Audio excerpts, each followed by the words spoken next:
مباشرة في المرمى. هور كرة اللعب عالية تتهيأ خطرة، الله على عبد الزهرة يسجل لأبناء النهرين في مرمى البحرين ثاني الأهداف للمنتخب العراقي. الآن يتقدم العراق بالهدف الثاني بكرة ملعوبة وعن طريق نفس اللاعب على عبد الزهرة. لاحظ التهيئات وعبد الزهرة مباشرة يلعبها في المرمى ليتقدم المنتخب العراقي الآن بهدفين لهدف واحد.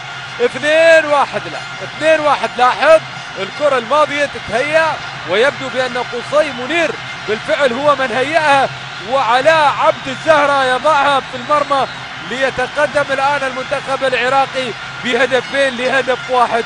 هل